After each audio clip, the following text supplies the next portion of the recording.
तो मैं Mohammad Naushad, ACC trainer in Dynamic Institution of Skill Development. आज आपके सामने मैं एक नए वीडियो के साथ हूं और वो वीडियो है MSDS material safety data sheet. हालांकि ये एक केमिकल सेफ्टी का पार्ट है, बट केमिकल सेफ्टी ऑलरेडी मैंने बना रखा है वीडियो, लेकिन MSDS को अलग से मुझे बात करना था इसके बारे में, इसलिए इस वीडियो को बनाने की ज़रूरत पड़ी।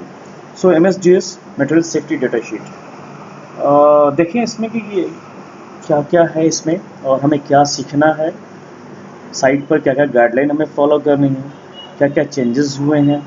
ये मटेरियल सेफ्टी डेटा शीट बाद में SDS में कन्वर्ट हुआ है सेफ्टी डेटा शीट। तो देखते हैं, आगे बढ़ते हैं।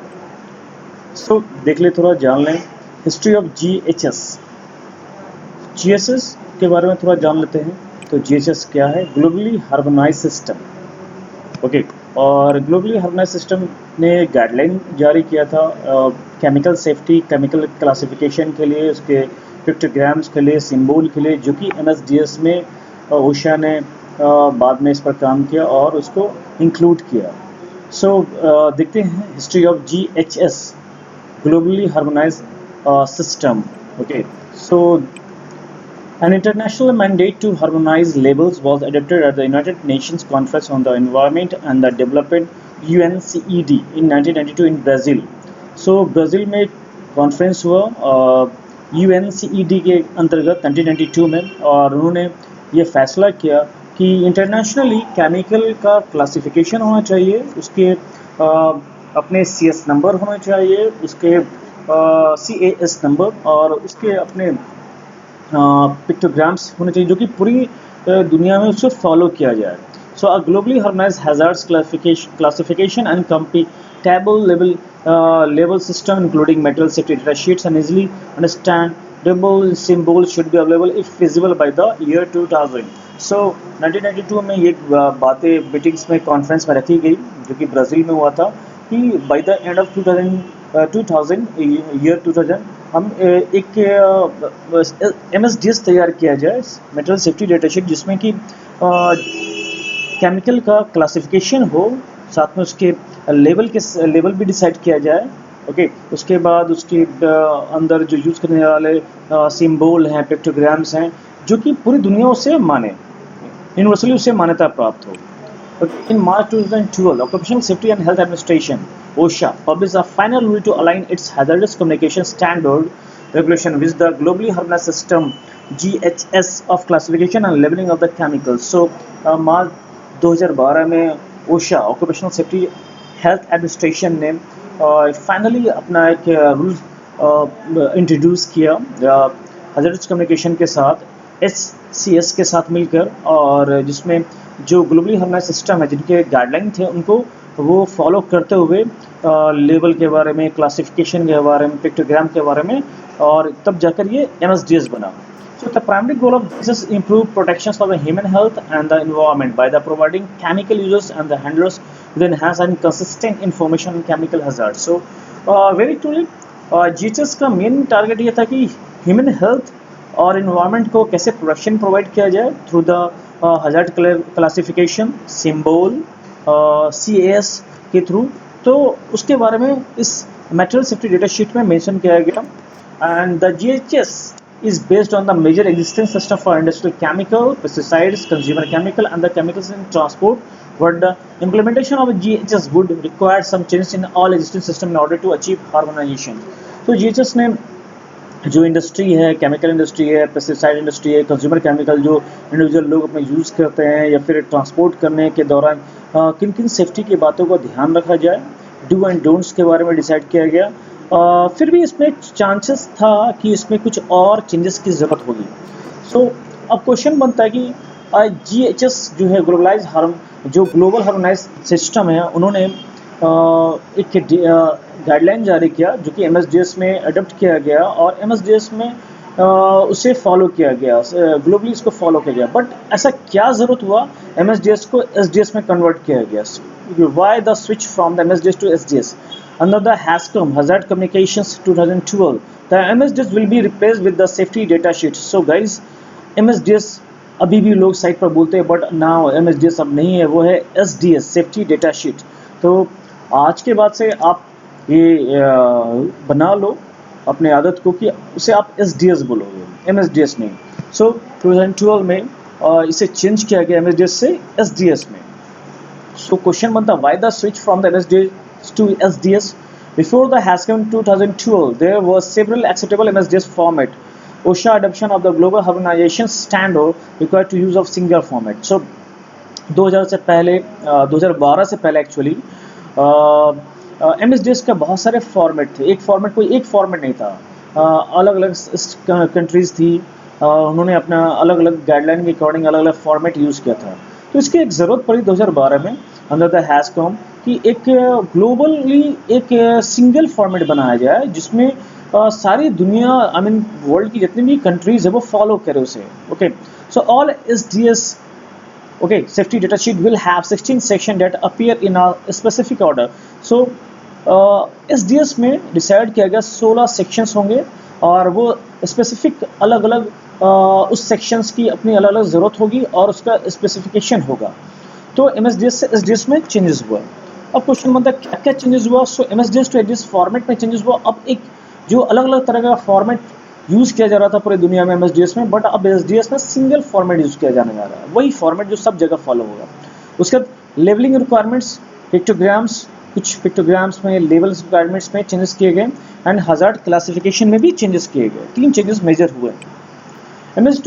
MSDS to SDS format. MSDS will now be referred to as safety data sheet only. So guys, हम ध्यान से सुने इस बात को कि MSDS अब SDS हो गया है। So हालांकि ये काफ़ी पहले हुआ है, 2012 में ही हुआ है, बट आप देखोगे साइट पर अभी भी, शायद आपके साइट पर भी अभी भी ये MSDS ही बोला जा रहा है। So अब ये SDS है, safety data sheet. There is now a specific 16 section format that must be followed. So 16 section है जिसे हमें फॉलो करना है। ये सेक्शन क्या है? So material safety data sheet जो कि अब एसडीएस बन गया है। ओके, उसमें कौन से वो सेक्शंस हैं वो तो देख लेते हैं। फर्स्ट सेक्शन कहता है product and the company identification. इस सेक्शन में प्रोडक्ट एंड कंपनी के आइडेंटिफिकेशन के बारे में बातें की गई। सेक्शन 2 में कंपोजिशन इन्फॉर्मेशन ऑफ इंग्रेडिएंट्स, कौन से इंग्रेडिएंट्स यूज किए जा रहे हैं उस केमिकल कंपोजिशन में, उसकी बातें की गई है। सेक्शन 3 में hazard identification including emergency overview. So कौन से हजार्ड है, केमिकल हजार्ड, फिजिकल हजार्ड कौन से होते हैं, उसके इमरजेंसी ओवरव्यू क्या कर सकते हैं वो है। सेक्शन 4 में फर्स्ट एड मेजर्स, अगर कुछ फर्स्ट एड होता है तो उसको हम कैसे इसको ट्रीट करें, कोप अप करें, उसके बारे में बातें की गई है। सेक्शन 5 में फायर फाइटिंग के बारे में, अगर वो एक्सप्लोजिव है, फ्लेमेबल मटेरियल तो कैसे फायर फाइटिंग करें। सेक्शन 6 में एक्सीडेंटल रिलीज मेजर्स, अगर कोई लीकेज होता है, एक्सीडेंट्स होते हैं केमिकल के थ्रू तो उसमें कैसे कौन से एक्सीडेंट्स हो सकते हैं और उससे कैसे हम कोप अप करेंगे। सेक्शन 7 में हैंडलिंग एंड स्टोरेज के बारे में बताया गया, how to safe handle and storage of chemical. Section 8 में exposure controls and personal protective equipment. So कौन से बॉडी पार्ट एक्सपोज हो रहे हैं और उसके पीपीज क्या क्या यूज़ किए जाने चाहिए उस पर्टिकुलर केमिकल के लिए। सेक्शन 9 में फिजिकल एंड केमिकल प्रॉपर्टीज क्या क्या उस केमिकल का। सेक्शन 10 में स्टेबिलिटी एंड रिएक्टिव डेटा। सो क्या ये रिएक्टिव है या अनस्टेबल ये केमिकल है, उसके बारे में बात की गई है। सेक्शन 11 में टॉक्सिकोलॉजिकल इन्फॉर्मेशन, क्या टॉक्सिकोलॉजी इसके अंदर है उसके बारे में बात की गई है। सेक्शन 12 में इकोलॉजिकल इन्फॉर्मेशन, क्या उस केमिकल के लीकेज होने के बाद क्या इन्वायरमेंट पर असर, ह्यूमन पर असर पड़ेगा, उसके बारे में बात की गई है। सेक्शन 13 में डिस्पोजल कंसंट्रेशन। सो केमिकल यूज़ करने के बाद उसको जो वेस्ट पार्ट है उसको कैसे हम डिस्पोज करें, वेस्ट मटेरियल्स को, उसके बारे में। सेक्शन 14 में एमएसडीएस ट्रांसपोर्टेशन इन्फॉर्मेशन जो कि अब एसडीएस हो गया। सो केमिकल का ट्रांसपोर्ट इन्फॉर्मेशन के बारे में, सेफ्टी के बारे में बातें की गई है। सेक्शन 15 में रेगुलेटरी इन्फॉर्मेशन, कौन से रेगुलेटरी है, गाइडलाइन है, स्टैंडर्ड्स हैं, उसके बारे में बातें की गई है। एंड सेक्शन 16 में अदर इन्फॉर्मेशन लाइक मैन्युफैक्चर का नाम, address, telephone number, fax number, MSc contact number, ये सारे बातें की गई है। तो गाइस ये जो एसडीएस अब है एमएसडीएस से 16 सेक्शन में डिवाइड है ये, इसके बारे में पर्टिकुलर एक सेक्शन का हम बातें करेंगे। तो आगे बढ़ते हैं, बट उससे बढ़ने से पहले मैं चाहता हूँ कि एक दूसरा भी इन्फॉर्मेशन हम ले लें। केमिकल को हम 2 तरह से आइडेंटिफाई कर सकते हैं। अक्सर मैं अपनी क्लास में पूछता हूँ कि how to identify the chemical. So बहुत से बच्चे सडनली कहते हैं सर कि छूकर, देखकर, सुनकर। नहीं, ऐसा कुछ भी नहीं है। केमिकल को हम 2 तरह से आइडेंटिफाई करते हैं। एक फर्स्ट है SDS safety data sheet and second है लेवल, यानी जो केमिकल का कंटेनर है, कंटेनर या जो भी उसके बॉक्स हैं उसके ऊपर लेबल लगा होना चाहिए, मैंडेटरी है। तो उसमें क्या क्या इन्फॉर्मेशन होगा वो भी हम देख लेते हैं। सबसे पहले लेवल आप दिख रहा होगा स्क्रीन पर, इसमें डायरेक्शन होगा, हाउ टू यूज़, उसके बाद इसमें पर्सनल प्रोटेक्टिव इक्विपमेंट कौन कौन से इसमें यूज़ करना चाहिए वो लिखा होगा। री एंट्री स्टेटमेंट, इसमें कंपनी स्टेटमेंट देती है कि केमिकल कितना सेफ है। उसके बाद storage and disposal, how to store and how to dispose after the using waste disposal, ये इसके बारे में लिखा गया। रजिस्ट्रेशन नंबर, उस कंपनी का रजिस्ट्रेशन नंबर वो लिखा होगा। मैन्युफैक्चर के बारे में उसका नाम, एड्रेस, कॉन्टैक्ट नंबर वो लिखा होगा। उसके बाद यहाँ देखते हैं फॉर्मुलेशंस, इंग्रेडिएंट्स के कौन कौन से फॉर्मुलेशंस हैं वो यहाँ पर इंग्रेडिएंट्स नीचे है, और फॉर्मुलेशन कौन कौन से हैं उसके बारे में लिखा गया है। इंग्रेडिएंट्स के बारे में यहाँ बताया गया है, और साथ में चाइल्ड वार्निंग अगर है उस केमिकल के साथ तो चाइल्ड वार्निंग लिखा गया। तो the level is the law of course. So by the help of two way, first through the label, second SDS, we can identify or recognize any chemicals. So आपको मैंने एक extra बताया कि इसमें हम कैसे, हालांकि हमारा टॉपिक SDS है, MSDS है, बट फिर भी मैंने चाहा कि आपको बता दूं कि through the help of level we can also identify the chemical. So first start करते हैं सेक्शन 1। हमारे पास 16 सेक्शन है, एक अलग अलग करके बातें करेंगे। सेक्शन फर्स्ट, इसमें क्या identification of substances and supplier, जो मैन्युफैक्चरर है, सप्लायर है, उसके बारे में, एंड केमिकल के बारे में हम रिकग्नाइज करेंगे, आइडेंटिफिकेशन करेंगे। सेक्शन 1 में बताया गया है। तो the product name and the product code are the used to identify the product. The file number and the division number identify the material safety data sheet or SDS itself. The chemical family or name and the synonymous are given with the formula when applicable. So इस sections में product के बारे में, supplier manufacturer के बारे में, उसके बारे में, एंड देन SDS के आइडेंटिफिकेशन नंबर, CAS नंबर, सारे इंफॉर्मेशन इसमें मिलते हैं। Section 16, composition information of ingredients. So this section provides vital information for potentially hazardous chemical components by the products, and the impurities of the products are listed in this section along with the approximate amount of the each. CS, chemical, CS, इसका full form है chemical abstract service number for the ingredients are usually include as well. So इस section में, section 2 जिसको हम कह रहे हैं, उसमें हम कंपोजिशन, कौन कौन सा उस पर्टिकुलर केमिकल का इंग्रेडिएंट्स क्या क्या है उसके बारे में इंफॉर्मेशन मिलता है। साथ में CS नंबर का जो पर्टिकुलर नंबर है, तो गाइस CS नंबर है क्या? सो मैं बता दूं कि हर केमिकल का एक personal chemical abstract service number होता है जो उस केमिकल को आइडेंटिफाई कराता है। हर पर्टिकुलर नंबर केमिकल का अलग अलग होता है जो इसमें मिलेगा। सेक्शन 2 में इंफॉर्मेशन मिलेगा। सेक्शन 3 में hazard identifications. So most metals are evaluated to determine if they are hazardous. According to OSHA, chemical that present a physical hazard, if it is combustible, flammable, pyrophoric, chemically unstable, water reactive or explosive, a compressed gas and the organic peroxide or other oxidizers. So OSHA कहती है कि हर chemicals के particular chemical अलग अलग होते हैं, उसके forms अलग अलग होते हैं। लिक्विड भी होता है, वेपर भी होता है, सॉलिड भी होता है, मिस्ट भी होता है ना। तो अलग अलग केमिकल्स हैं तो उसके अलग अलग हैजार्ड्स होंगे। वो हैजार्ड हो सकते हैं फ्लेमेबल हो सकता है, कंबस्टेबल हो सकता है, पायरोफोरिक होता है, अनस्टेबल रिएक्टिव हो सकता है, एक्सप्लोसिव हो सकता है, टॉक्सिक गैस हो सकता है, ओके, ऑक्सीडाइजर हो सकता है, पेरोक्साइड हो सकता है, ये सारे हो सकते हैं। तो ये सारे इन्फॉर्मेशन हैजार्ड आइडेंटिफिकेशन सेक्शन में मिलते हैं।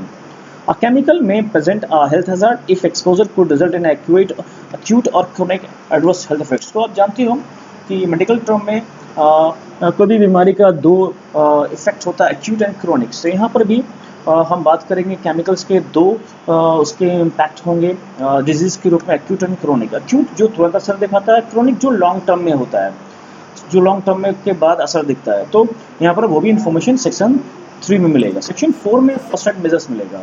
सो फर्स्ट एड में first aid procedures are described for each for the normal routes of exposure. It is important that the first aid be administered as soon as possible after exposure has occurred. If in any doubt regarding the victim's condition, a physician should be called. In case of emergency, call 102 for the medical assistance. तो इस section में कौन कौन से body exposure हो सकते हैं, क्या क्या हजार्ड आपको पहले पता चल गया। बॉडी एक्सपोजर क्या क्या हो सकता है according to nature of the chemical, solid है, लिक्विड है, मिस्ट है, वेपर है ना, गैस है, क्या है। तो उसके हिसाब से फर्स्ट एड हम क्या प्रोवाइड कर सकते हैं। अगर ज़रूरत हो तो फिजिशियन की तो साइड पर फिजिशियन होने चाहिए आपके मैन्युफैक्चरिंग यूनिट्स में या प्रोडक्शन में, उसके बारे में बातें की गई है। साथ में emergency contact number personal local, and साथ में जो 102 नेशन वाइड जो होता है हमारा, तो वो इस इन्फॉर्मेशन में मिलेगा। सो गाइस आपके स्क्रीन पे दिख रहा होगा पिक्चर, ये exposure route, human exposure route है, कहाँ कहाँ से केमिकल बॉडी में इंटर कर सकता है। हालांकि मैंने इस पर बात की थी केमिकल सेफ्टी में, बट इसमें भी मैंने चाहा कि आपको फिर से एक बार रिमाइंड कर दूं। सो क्लियर से एंट्री कर सकता है lung, through the respiratory systems, skin, okay, eye, nose, mouth, musculoskeletal, whole body. तो ये सारे एक्सपोजर रूट है जहाँ से केमिकल बॉडी में इंटर करता है। सेक्शन 5 फायर फाइटिंग मेजर्स, अगर केमिकल फ्लेमेबल है, कम्बस्टिबल है, तो उसके बारे में सेक्शन 5 में इंफॉर्मेशन मिलेगा। Fire and explosion hazards information, तो इसमें बातें कि एक्सप्लोजिव केमिकल है, एस्टिंग्विशिंग मीडिया क्या क्या हो सकता है, उसका ऑक्सीडाइजर से हमें बचा के रखना है, उसके बारे में इंफॉर्मेशन है। पैराफेरिक है केमिकल, एयर टू एयर ये विस्फोट करता है या फिर फायर करता है, इसको पैराफेरिक कहते हैं। फ्लेमेबल के और केमिस्ट्री के बारे में ऑलरेडी हम जान चुके हैं, फिर भी मैं रिपीट कर लूँ। फ्लेमेबल और कम्बस्टिबल में डिफरेंस है, हालांकि दोनों का मतलब हिंदी में ज्वलनशील ही होता है, बट अकॉर्डिंग टू टेम्परेचर इसमें फ़र्क है। Flammable liquid is any liquid having a flash point below 100 Fahrenheit, या फिर डिग्री में बात करें सो 37.8 डिग्री। सो वो केमिकल जिसका फ़ारेनहीट लेस देन 100 फ़ारेनहीट होता है, तापमान जिसका फ़ारेनहीट में या डिग्री में 37.8 होता है, तो वो फ्लेमेबल कहलाता है। कम्बस्टिबल जो मेटेरियल किसको कहते हैं, हालांकि इसको हिंदी में इसका भी मतलब ज्वलनशील होता है। So a combustible liquid is any liquid having a flash point at or above 100 Fahrenheit. So जिसका 100 फ़ारेनहीट, मोर देन 100 फ़ारेनहीट या फिर मोर देन 37.8 सेल्सियस होता है, तो उसको हम कम्बस्टिबल मेटेरियल कहते हैं। बट ध्यान रखें, but below the 200 Fahrenheit, okay, but ये 200 फ़ारेनहीट से बिलो होना चाहिए। इट मीन्स 100 to 200, बहुत जगह 164 भी कहा गया है, 100 to 164। सो इसमें हम क्या क्या चेक करेंगे, फ्लैश पॉइंट इस केमिकल का पर्टिकुलर लिखा होगा, जहाँ पर फ्लैश पॉइंट कहते हैं on the point where any chemical can burn minimum, just minimum heat. So UEL and LEL दोनों इन्फॉर्मेशन मिलेगा, upper explosive limit and lower explosive limit. So ये भी लिखा होगा। एनएफपीए रेटिंग, एनएफपीए रेटिंग मतलब National Fire Prevention Association ने उसको rating कितना दिया गया, जिसको जिससे आप एनएफपीए डायमंड भी कहते हैं, तो वहाँ इन्फॉर्मेशन इसमें मिलेगा। सेक्शन 6 में एक्सीडेंटल रिलीज मेजर्स, अगर केमिकल लीकेज हो जाता है तो स्पिल होता है, तो एक्सीडेंट जो होंगे कौन कौन से हो सकते हैं according to chemical nature. So procedural recommendations related to the air, land and water are described.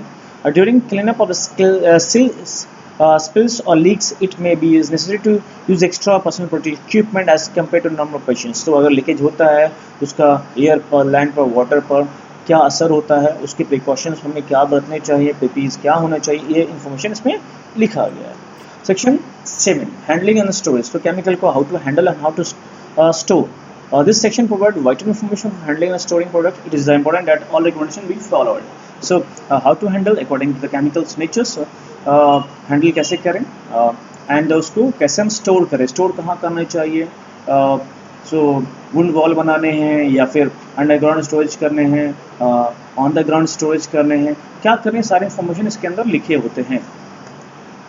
Section 8 personal protective equipment के बारे में लिखा गया है। सो पीपीज, सो अगेन जैसे केमिकल है वैसा उसका नेचर होता है, जैसे केमिकल का नेचर है सॉलिड है, लिक्विड है, गैस है, मिस्ट है, वेपर है, और उसके हिसाब से यहाँ पीपीज बताया गया। The proper use of personal protective equipment is of the utmost importance and the guideline presented in this section must be closely followed. Description of the specific equipment, goggles, gloves, respirator systems, shoes, apron, okay, and face mask, इसके बारे में लिखा गया। Use of artificial protective equipment as required for firefighting and the spills and leak cleanup. Use of some products may require specific ventilation requirements. तो इसमें special जो कुछ common PPs तो वो होंगे, साथ में स्पेशलाइज कुछ अलग अलग पीपीज हैं उसके बारे में लिखा गया। अगर वहाँ पर ये भी मेंशन किया जाता है इस सेक्शन 8 में अगर ज़रूरत हमें वेंटिलेशंस की, तो कौन से वेंटिलेशन हमें यूज़ करने चाहिए वो भी लिखा गया, इसमें मेंशन किया जाता है। सो द फॉलोइंग आइडेंटिफिकेशन, आप जानते हो कि कौन कौन से वेंटिलेशन होते हैं। तो एक बेंच एक्सट्रैक्ट वेंटिलेशन है, एक एलईवी होता है, लोकल एग्जॉस्ट वेंटिलेशन, तो दोनों में कौन यूज़ करने चाहिए, ओके, वो इसमें लिखा गया है। तो अगर बड़े पैमाने पर एरिया इफेक्टेड होता है तो हमें general exhaust ways extracted ventilation use करेंगे। अगर पर्टिकुलरली हमें उस जगह जहाँ पर केमिकल वेपर या गैस के फॉर्म के रूप में निकल रहे तो वहाँ पर हम वही सम अगर हटाएं ताकि दूसरे उस एरिया में वर्कर काम करे इफेक्टेड ना हो, तो उसके लिए हमें एलईबी यूज़ करना चाहिए। तो वो सारे इन्फॉर्मेशन इसके अंदर लिखे होते हैं, general exhaust and local exhaust. आगे बात करते हैं section 9, physical and chemical properties. इसमें बातें करेंगे केमिकल्स, फिजिकल प्रॉपर्टी क्या है और केमिकल प्रॉपर्टी क्या है। सो knowledge of the physical properties of the substances is necessary for all safety and industrial hygiene decisions. Definitions of the terms that apply for the physical data presented in the section of given below. तो उसमें देखें कौन कौन से information physical and chemical information properties में क्या क्या मिलेंगे। सो इसमें फ्रीजिंग पॉइंट, मेल्टिंग पॉइंट, इसमें केमिकल किस तापमान पे जाकर फ्रीज करता है या मेल्ट करेगा वो इन्फॉर्मेशन मिलेगा। बॉइलिंग पॉइंट मिलेगा, डिकम्पोजिशन पॉइंट कैसे वो डिकम्पोज होता है, स्पेसिफिक ग्रेविटी क्या है, बल्क डेंसिटी कितने हम रख सकते हैं, डेंसिटी उसके उस पर्टिकुलर केमिकल कितने एरिया में हमें डेंसिटी प्रोवाइड करना है, स्टोरेज करने के दौरान में किन बातों को ध्यान रखना, वेपर प्रेशर्स कितने होते हैं, सॉल्युबिलिटी इन वाटर, वाटर मिलने के बाद क्या रिएक्शन करेगा, इवेपोरेशन रेट क्या है इसका, ऑर्डर थ्रेशोल्ड ऑर्डर इसमें होगा या इस केमिकल में नहीं होगा, ये सारे इन्फॉर्मेशन सेक्शन 9 में मिलते हैं। Section 10, stability and reactive.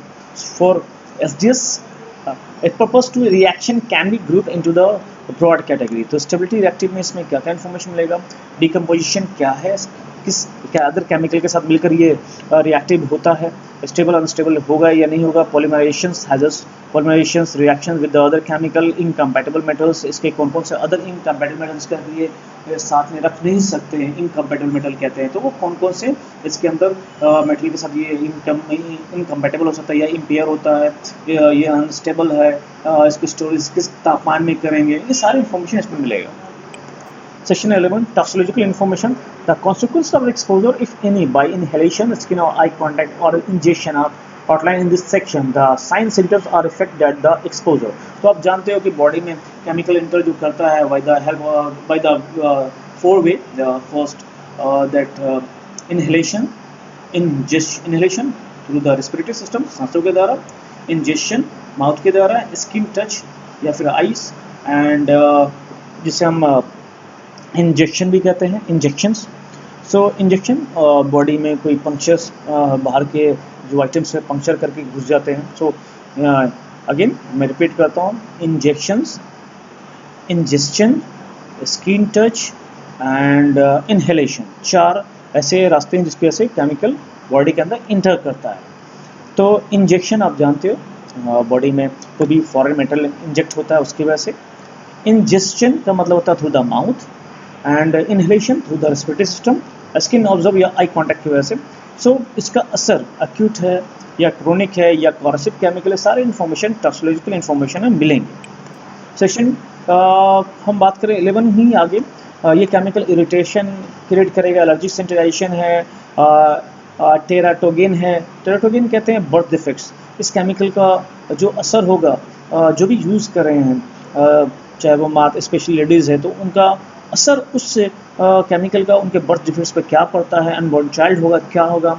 मुटेगेन genetic में मेटल इन लिविंग ऑर्गेनिज्म है तो मुटेगेनिक उसका क्या असर क्या होगा, आपने सुना होगा Ebola virus. So Ebola virus also the sign of mutagenic impact, ये भी असर होता है। So carcinogen producing cancer in humans और एनिमल्स, तो क्या कैंसर के एलिमेंट्स इस केमिकल में पाए जाते हैं या नहीं जाते, इसका भी इंफॉर्मेशन इसमें मिलेगा।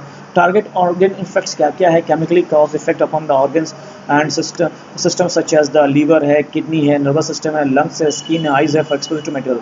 तो इस सेक्शन 11 में टॉक्सिकोलॉजिकल इन्फॉर्मेशन में इसमें टारगेट ऑर्गन्स कौन कौन से उसके बारे में इन्फॉर्मेशन मिलेगा, इसमें कौन कौन से उस केमिकल के क्या क्या वो सिम्टम क्रिएट करेगा for the particular disease, cancer element मिलेगा, मोटागेन मिलेगा, टेट्रागेन मिलेगा, एलर्जिक सेंसिटाइजेशन मिलेगा, इरिटेशन मिलेगा, ओके, या फिर आगे है या फिर एक्यूट इफेक्ट है, क्रोनिक इफेक्ट है, टॉक्सिकोलॉजिकल है, क्या है, ये सारी इन्फॉर्मेशन मिलेंगे toxicological information. Section 12, ecological information.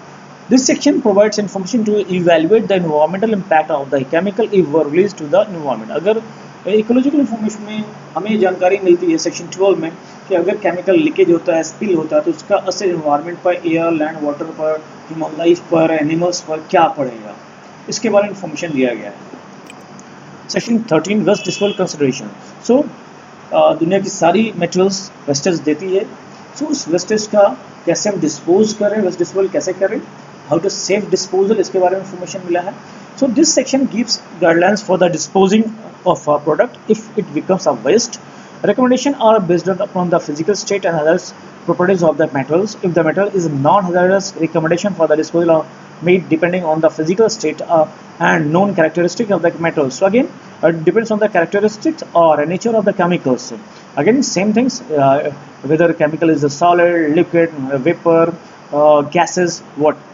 So mist क्या है ये, तो उसके हिसाब से इसके वेस्टेज भी निकलेंगे और वेस्टेज को क्या वेस्ट डिस्पोजल हम कैसे सेंसिबली करें, क्या क्या हमें प्रोविजंस करने हैं, थर्ड पार्टी हमें कांटेक्ट करने हैं, थर्ड पार्टी इसको डिस्पोजल करेंगे या हम खुद कर सकते हैं, ये सारी इंफॉर्मेशन इसमें मिलेंगे. Section 14 transportation information. So how to transport safely